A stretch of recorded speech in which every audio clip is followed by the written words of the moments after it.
Hello and welcome to your daily dose of Satoshi's news. Today's date is Saturday the 28th of February 2026, the year of Green Wicks and BSV Terranode in the mix. Branch your threads, expand your mind with TreeChat.ai or your post-pot on chain. Alright, let's see what we've got today. We've got to go over some literally truly shocking events that is going on right now. First of all, we'll talk about this. Then we've got to talk about literally like drone missiles hitting Dubai. Dubai, which is meant to be one of the safest places in the world to go to, and it's literally just being bombed right now. It is absolutely shocking what's going on. Then we'll do a little bit of investigation to find out what actually might be going on.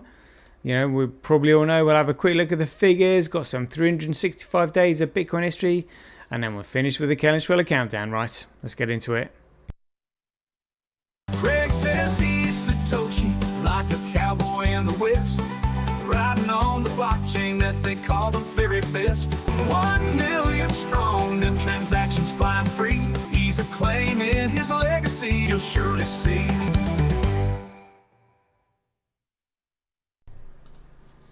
All right, here we go. So this sort of ties into what we're going to be talking about. I literally couldn't believe this. I said, wow, the truth is coming out. I'd never ever thought I would see this, but look at this. Somebody sprayed on that. Look, Zionist war criminal. And I was like, whoa, like, really? I mean, not that I would want anybody to say that. Well, not that I would expect anybody to say that, because that's like one of the literally the biggest secrets that the cabal are keeping from us.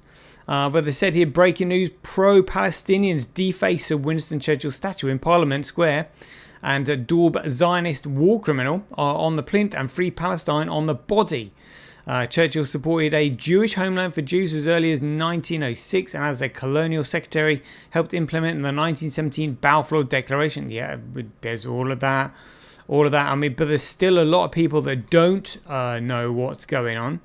One of them being Stephen Barrett, the lawyer. Let's see where. There we go. So he said Britain too can be fixed, because they said Churchill has been cleaned.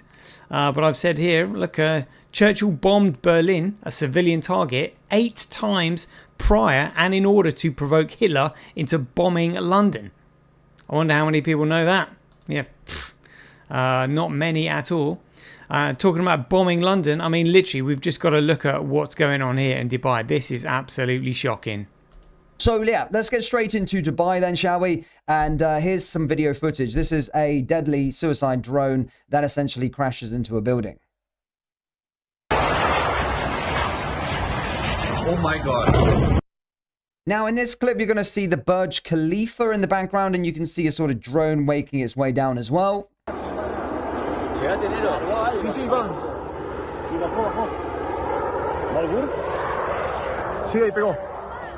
Chico, ahora sí se puso. ¿Qué pegó? Le tiraron. No. ¿A qué le pegó? Bueno, muchachos. ¿A qué le pegó? A Burj Khalifa.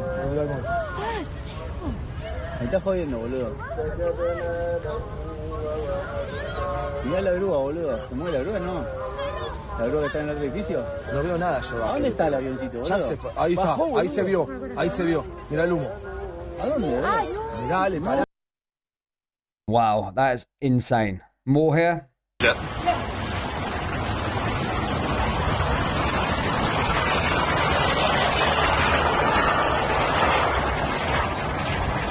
Oh my God. That's obviously the first incident, same one that we just seen here. But here's some more footage from Dubai. Let's move quickly. Oh my God. Okay, I hope no people there.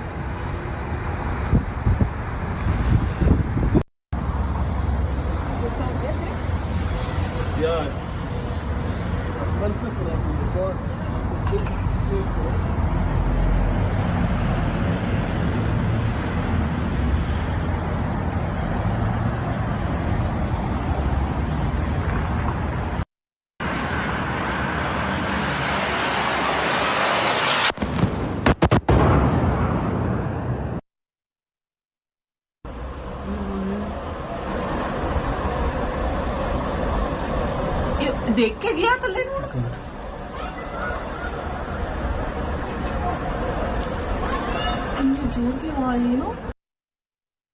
So yes, tons of video footage coming out of Dubai as we speak, and the UAE, which is certainly alarming because a lot of people probably know people currently out in Dubai at this moment in time. We've seen intercepted missiles all day. You're starting to see video footage of that.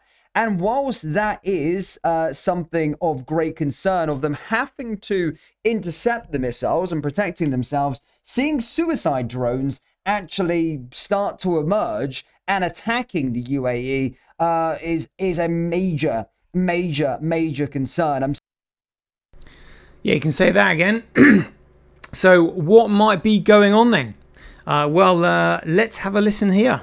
Rothschilds were trying to start a world war because the Zionist International Congress at Basel, Switzerland, has called for 3 world wars. At the end of the 3rd World War, they would control the entire world. 1 billion Christians are fighting a war to the death against 1 billion Muslims, which will leave Israel in charge of the world, which was predicted at the 6th International Zionist Congress in Basel, Switzerland in 1896. After the Zionist Congress in 1896, you had World War I, World War II, and now we have World War III. At the end of World War I, the Rothschilds organized a number of groups called, one was the Royal Institute of International Affairs in London, called Chatham House, and that is the think tank of all of Europe today. And although its headquarters in London, the real headquarters are in Brussels, which is the headquarters of the Lambert family, which is part of the Rothschild family.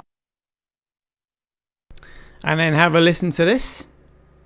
Everyone knows that what happened on October 7th was an Israeli setup. Everyone knows what?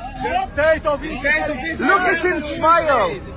So are you saying Benjamin Netanyahu deliberately boosted Hamas to try to prevent a Palestinian state? Yeah, sure. He deliberately and systematically even told on record, whoever wants to avoid the threat of a two-state solution has to support my policy of paying protection money to the Hamas. So what we did, with the permission of our Prime Minister, is to let Qatar to transfer a huge amount of money in cash, probably more than $1.4 billion.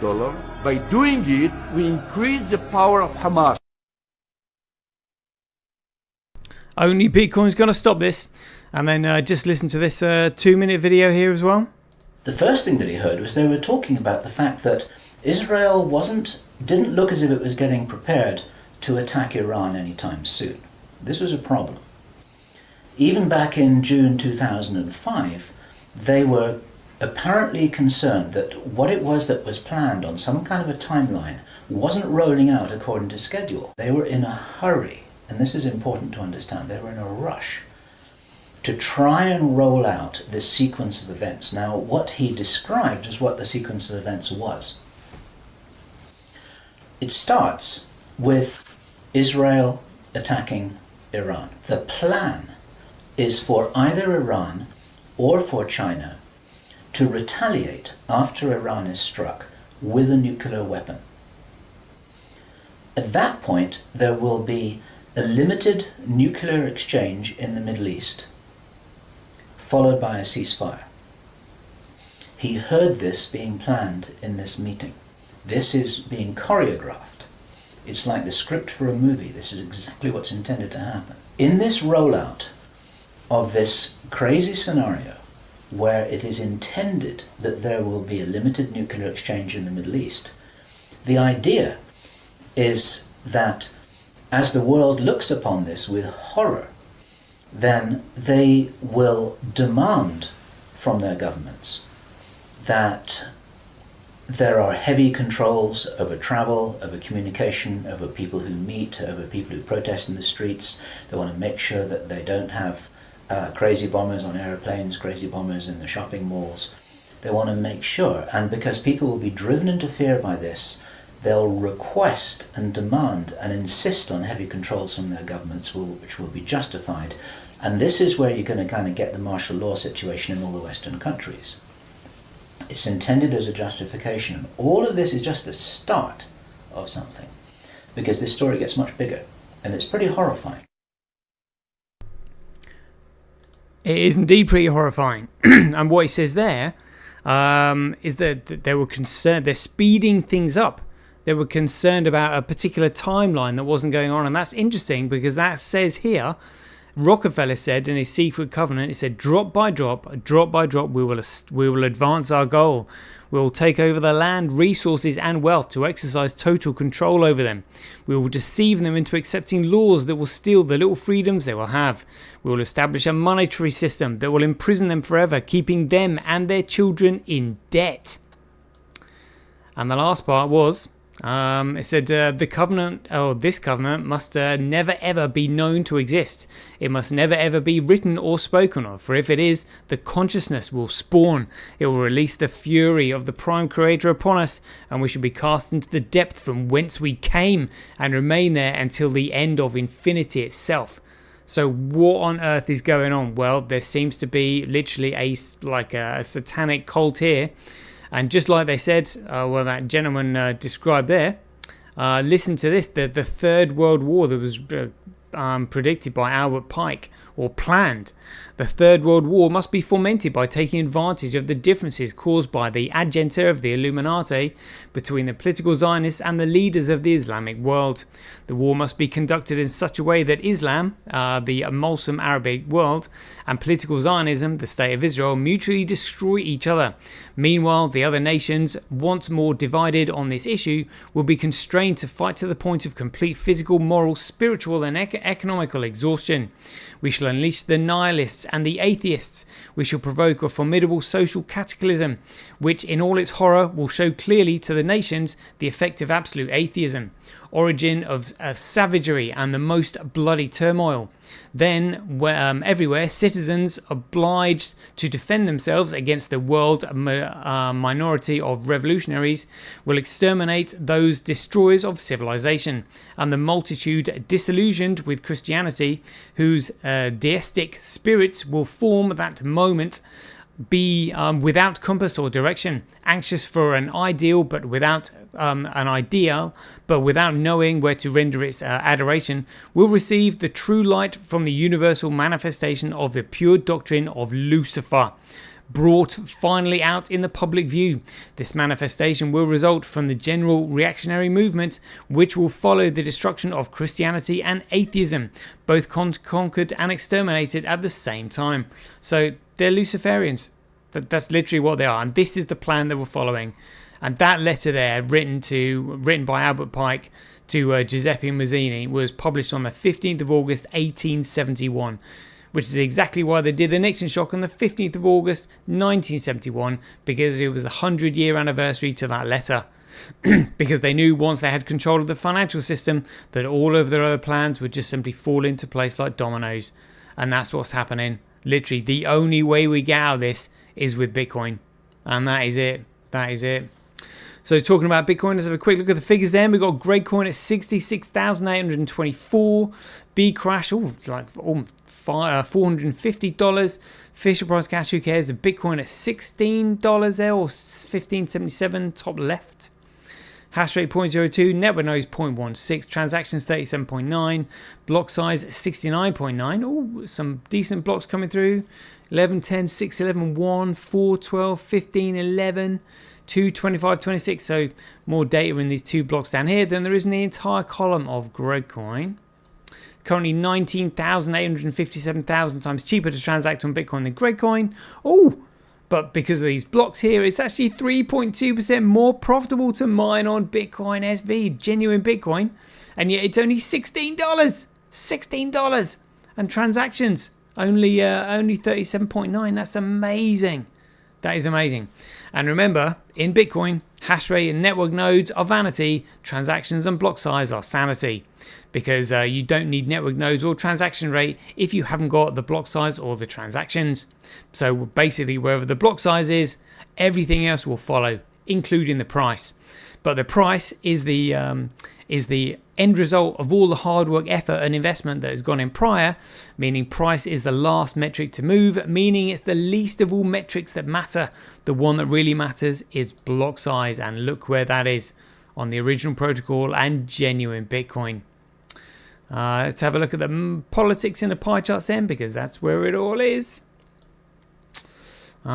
Just like usually in war, the politics is in economics. Well, in Bitcoin, the politics is in the pie charts here on the hash rate. So that is global hash rate 7 days, 24 hours, Gradecoin hash rate. Other miners 7.64.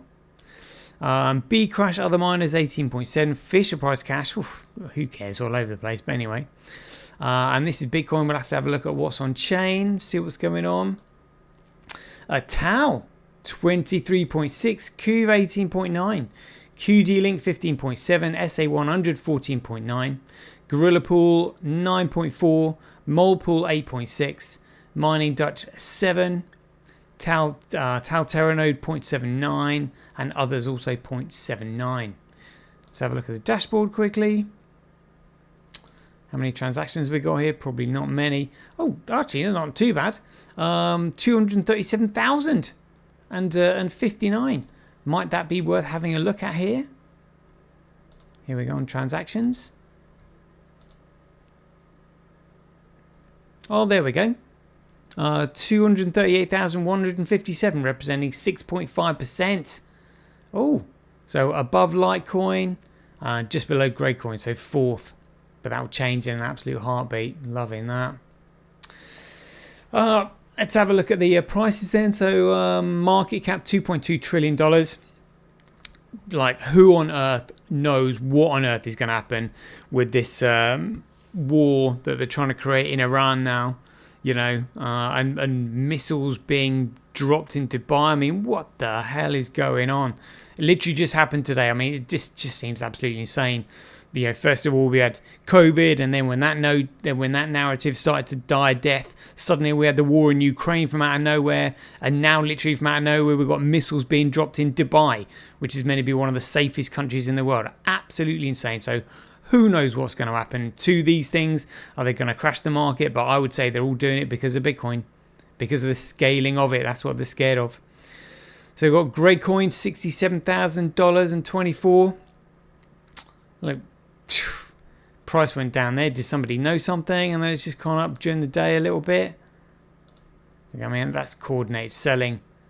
It's slowly gone up. It's ridiculous. Keep an eye on the graphs on the right hand side. Look at that. All looking similar. They reckon the market does something. No, it doesn't. It's $2.2 trillion of absolute shite. And it's all because of this coin, this one coin that threatens the economic power and dominance of the central banks. Look at that, and that mark, that looking similar to BTC today as well. Yeah, went down, coordinated downwards, then it's popped up again. Well, some 365 days of Bitcoin history on the 26th of February 2020. Giving testimony in the Climate versus Right trial, Gavin Andresen, was questioned and answered about Craig being Satoshi. The transcript on the page 119 said, so we left it that you had just exited the proof session on April 7th and you walked away from the meeting beyond reasonable doubt thinking that Craig is Satoshi. And he said, yes. So that was point 20 there. 26th of February 2024, Copa Day 14. Patrick Madden was cross-examined in the Copa case and got absolutely crushed, torn to shreds by CSW's lawyers. He admitted that Copa's lawyers, Bird & Bird, wrote his opinion for him and that he signed off on it to approve that it was indeed his own independent expert witness testimony that the entire case relied upon. Can you believe it? Look, Patrick, they finessed it for me, Madden. Patrick Michael Madden, 44 years old, runs Right Click Forensics Limited, incorporated in 2011. He said he's not an expert in PGP keys, he's not an expert in LaTeX, and didn't use enterprise version of Grammarly to check the document. He also admitted that Bird & Bird, the opposing counsel, wrote his supposedly independent expert opinion for him. Unbelievable. He said they finessed it. And had multiple meetings with Bird & Bird to write his report. I mean, the criminality is just literally beyond the pale. And he didn't want to use an independent personal assistant to help him because he didn't like to work that way. So he thought he'd work with the solicitors of one of the parties. Absolutely ridiculous. Absolutely ridiculous. 26th of February 2024, Jacob Rothschild, 4th Baron Rothschild, dies age 87 years old, leaving a legacy of an attempted global elite and a one world government controlled by the banking sector. 27th of February 2010, quote here from Satoshi Nakamoto in 2010. He said, I don't know how to do SVG, but I did the original very large, over 500 pixels across it, so it can be scaled down. I'll give the original when I'm finished. So that was to do with designing the logo.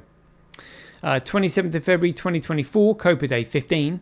Arthur, it may or may not have, Rosenthal said here, he swore that he had not seen, watched or heard anything to do with the trial, but said he was hurt by what Craig has said previously about him in court, in the trial.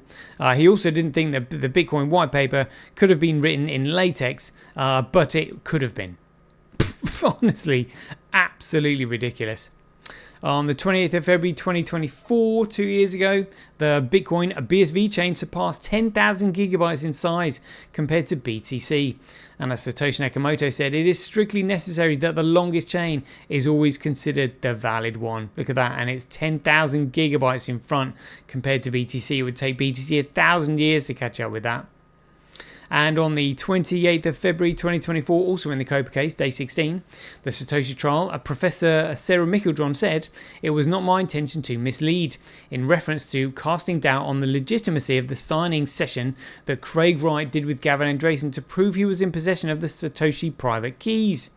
So we've got Sarah, it was not my intention to mislead Mickeldron, said, she was a professor in cryptography and security at the University College London and a staff research scientist at Google. She described the brand new sealed computer Gavin Andresen saw being unpacked for the key signing as seemed new. Well, yeah, very misleading. She said put her report that the hotel Wi-Fi, its router and the wallet downloaded for the signing could have been spoofed, later admitted that the spoofing she described as extremely complex along the lines of government espionage and most likely wasn't spoofed. When pressed by Shoesmith's why, if that's what did not happen, it was in her report, she failed to provide an answer. And Shoesmith pressed on to ask, are you seriously suggesting the signing session with two experts could have been spoofed? Her reply was, it was not my intention to mislead. But she did.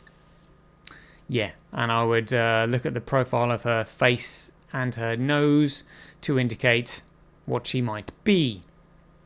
And on the 28th of February 2024, Centi makes a world record with its fastest secure stablecoin tech on a public blockchain at Fininnovate in Europe 2024 in London. That was the press wire there. Centi makes world record with its fast secure stablecoin tech on public blockchain at Fininnovate Europe 2024 in London. Loving that. Right, there we go. So it is February 28th, the last day of February in 2026. And we are day 163 on the Kelly Schweller countdown. When is it going to finish? You're going to have to stay tuned and find out. So until then, be aware, take care, stay safe out there, and we'll see you in the next one. The king still has one more move.